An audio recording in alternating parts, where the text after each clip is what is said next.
There's been a fuel spill in the waters off Vancouver's coast, and tonight some of it has lapped ashore. For angry residents, that's bad enough, especially those questioning the emergency response. But what's really stirring emotions is fear, because the city's port may soon see a traffic boom, causing many to wonder if it's ready for ships filled with crude.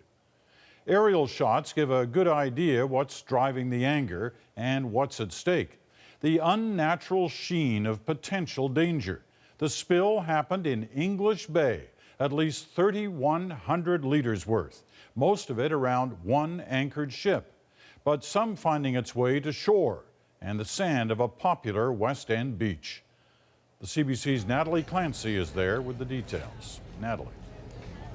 Peter, the beach is busy, but people are keeping their distance from the water. Officials say you don't want to breathe the fumes or touch it because they still don't know what it is. The spill was first spotted in English Bay last night. By this morning, an oily sheen was clearly visible. This was found on the beach.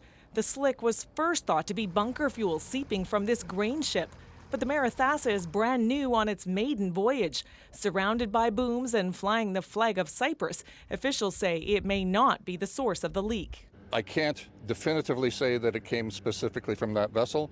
What I do know is when we boomed it, there was no more emergent oil.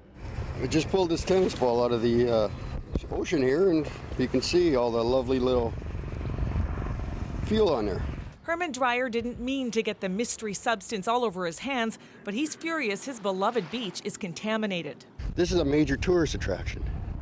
We're down here every morning now, and now you guys are going to have this crap. It's sad, sad. Certainly we dispatched our rangers immediately to walk the beaches and make sure anybody with dogs and that sort of thing were keeping their animals out of the water. City officials say the cleanup is well underway. Transport Canada is in charge, but it's Vancouver police, firefighters, and aquarium staff you see on the scene. These biologists are looking for oily birds. A lot of animals have a really hard time cleaning the oil from their skin, so birds are a big one that could be heavily affected, and there is a rich diversity of seabirds in the area. There's also, for marine mammals as well, potentially inhaling some oil is never a good thing in these situations. Are you getting a lot? Fair amount.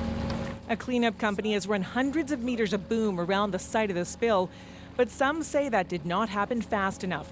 And local politicians are furious it took transport and port officials 13 hours to inform the city. People were out there last night playing with their dogs, having fun in the water. Meanwhile, we were having bunker fuel, oil, they still can't tell us what it is, in our water, potentially causing harm. It underlines, and certainly for those who are very concerned about the proposed increase in tanker traffic, the vulnerability of our beaches and the possibility that there could be a spill here is an absolutely worst case scenario. Fortunately, we're a long, long way from that today. Many say this spill shows how unprepared Vancouver is for a tanker accident, a potential risk they worry could be increased if plans to triple the port's container traffic proceed. That oil is moved all around the coast. We should have drones up monitoring it. We should have deployed data buoys to look at the flow.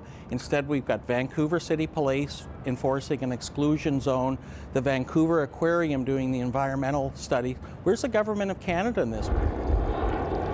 Canada's Coast Guard says it was coordinating the cleanup, but contracted out the heavy lifting on the water. The response last night was commercial. They were the right tool to use in this scenario.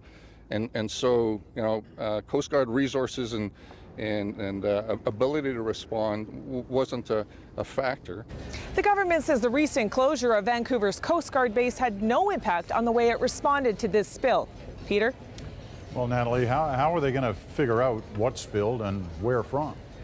Well, the substance is going to be tested in a lab, so they will solve that mystery, but they may never figure out which ship caused the leak, and there could be no one to prosecute.